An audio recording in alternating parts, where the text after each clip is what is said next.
بسم اللہ الرحمن الرحیم۔ درود و سلام ہو محمد و آل محمد پر۔ السلام علیکم۔ بعثت خبر نامے میں خوش آمدید۔ نظر ڈالتے ہیں 10 دسمبر کی اہم ملکی اور عالمی خبروں کی شہ سرخیوں پر۔ کنٹرول لائن کے دونوں طرف اور دنیا بھر میں مقیم کشمیری آج انسانی حقوق کے عالمی دن کو یوم سیاہ کے طور پر منا رہے ہیں۔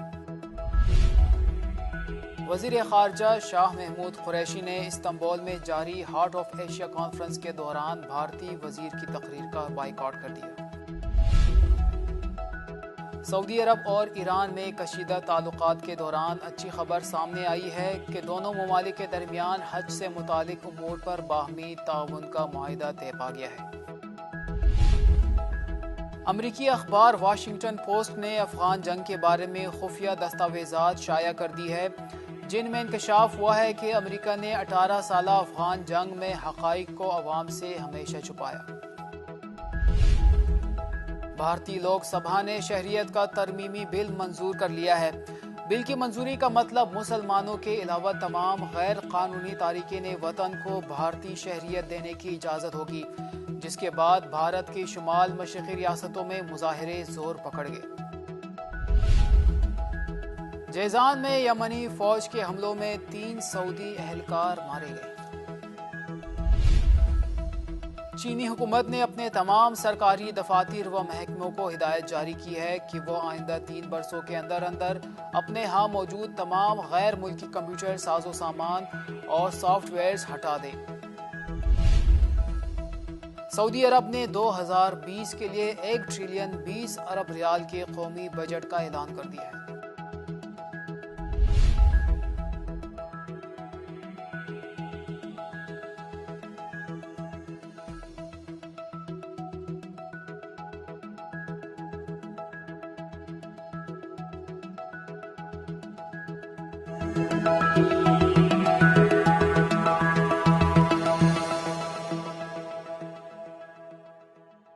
اور اب خبریں تفصیل کے ساتھ۔ کنٹرول لائن کے دونوں طرف اور دنیا بھر میں مقیم کشمیری آج انسانی حقوق کے عالمی دن کو یوم سیاہ کے طور پر منا رہے ہیں۔ یوم سیاہ منانے کی اپیل کل جماعت حریت کانفرنس کے چیئرمین سید علی گیلانی نے کی ہے۔ اس دن کے موقع پر مقبوضہ کشمیر میں بھارت کی طرف سے بڑے پیمانے پر جاری انسانی حقوق کی سنگین خلاف ورزیوں کی مذمت کے لیے مکمل ہڑتال کی ہے۔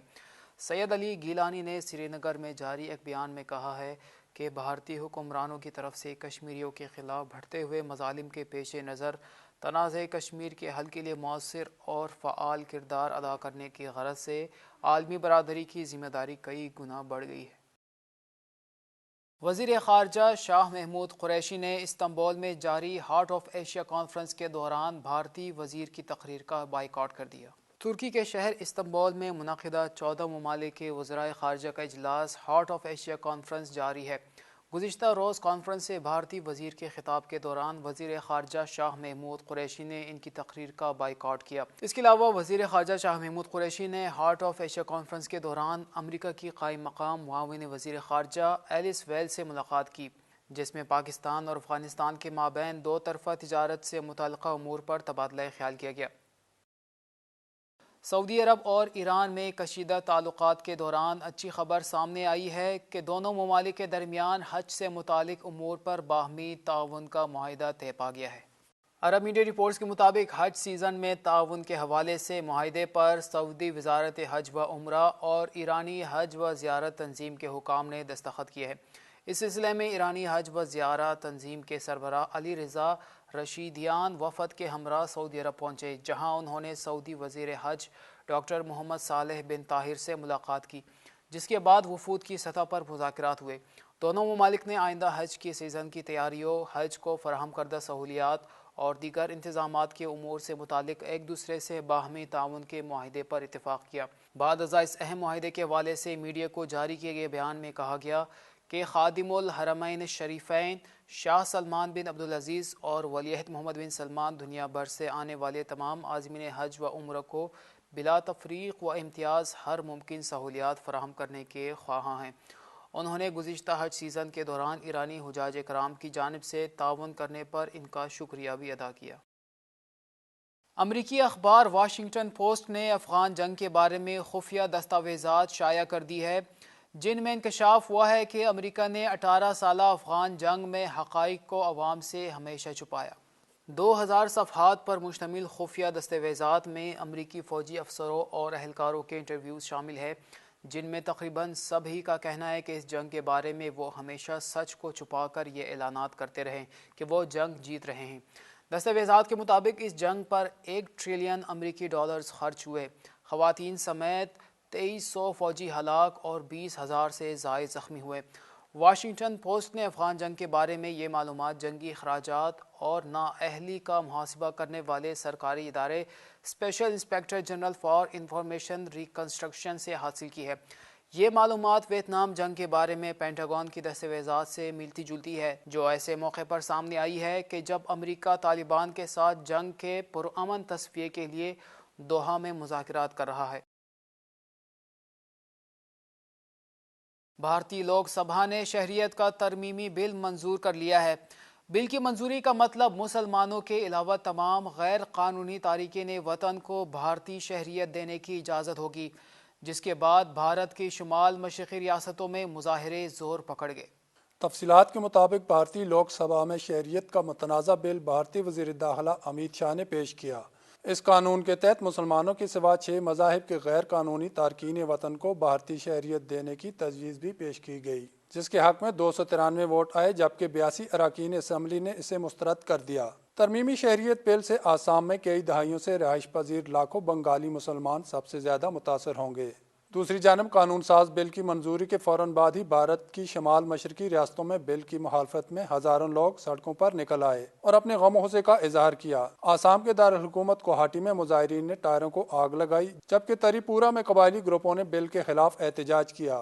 مظاہروں کے دوران عوام بل سے مسلمانوں کو نکالنے کے علاوہ پڑوسی ملک بنگلہ دیش سے ہندوؤں کی آمد پر بھی ناراض نظر آئے۔ جیزان میں یمنی فوج کے حملوں میں 3 سعودی اہلکار مارے گئے۔ رپورٹ کے مطابق یمنی سرکاری فوج اور الحوثی قبائل نے سعودی اتحادی افواج کے حملے کو پسپا کر دیا ہے۔ جیزان میں ہونے والی جھڑپوں میں 3 سعودی اہلکار ہلاک اور متعدد زخمی ہو گئے ہیں۔ یمنی سرکاری فوج کے ترجمان کا کہنا ہے کہ اتحادی افواج کے حملوں کا منہ توڑ جواب دیا جا رہا ہے اور یہ سلسلہ جاری رہے گا۔ خیال رہے کہ سعودی اتحادی افواج کو امریکہ، اسرائیل اور خلیجی ممالک کی حمایت حاصل ہے، اس کے باوجود اتحادی افواج اپنے اہداف میں کامیاب نہیں ہو سکے ہیں۔ چینی حکومت نے اپنے تمام سرکاری دفاتر و محکموں کو ہدایت جاری کی ہے کہ وہ آئندہ 3 برسوں کے اندر اپنے ہاں موجود تمام غیر ملکی کمپیوٹر ساز و سامان اور سافٹ ویئرز ہٹا دے۔ چینی اخبار فائنانشل ٹائمز میں اس بارے میں آج چھپنے والی رپورٹ کے مطابق یہ حکم برسر اقتدار کمیونسٹ پارٹی کی مرکزی کمان کی جانب سے جاری کیا گیا ہے۔ یہ پیش رفت چینی ٹیکنالوجی کمپنی ہواوے کے ساتھ امریکہ کے برتاؤ کے تناظر میں سامنے آئی ہے۔ چین غیر ملکی ساز و سامان اور سافٹ ویئر کے متبادل کے طور پر چینی مصنوعات چاہتا ہے۔ سعودی عرب نے 2020 کے لیے $1 ٹریلین 20 ارب ریال کے قومی بجٹ کا اعلان کر دیا ہے۔ تفصیلات کے مطابق سعودی کابینہ کا ہنگامی اجلاس گزشتہ روز ریاض کے قصر یمامہ میں ہوا، جہاں شاہ سلمان بن عبدالعزیز نے اجلاس کی صدارت کی۔ اجلاس میں نئے مالی سال کے قومی بجٹ کی منظوری دے دی گئی ہے، جبکہ سعودی سرکاری ملازمین کے لیے مہنگائی الاؤنس میں مزید 1 برس تک توسیع کی منظوری دی گئی ہے۔ شاہ سلمان نے آئندہ برس کے قومی بجٹ کے حوالے سے کہا کہ نئے بجٹ سے سعودی عرب میں ترقی کا عمل مضبوط ہوگا، اقتصادی و مالی استحکام قائم ہوگا اور شرح نمو کی پائیداری ملے گی۔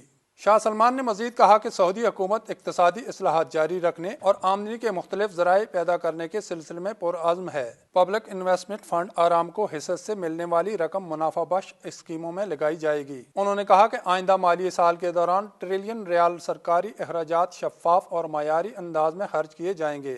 2020 کے لیے سعودی بجٹ عوام کے لیے خدمات کا معیار بلند کرنے اور بنیادی سہولتیں بہتر انداز میں مہیا کرنے کی پالیسی کا ضامن ہوگا۔ عوام کی زندگی کا معیار بلند ہوگا اور مکانات کی اسکیمیں مستقل بنیادوں پر نافذ کی جائیں گی۔ یہ تھی اب تک کی خبریں۔ اگلے خبر نامے تک اجازت دیجیے۔ دیکھتے رہیے بعثت تعلیمی ٹی وی چینل۔ اللہ حافظ۔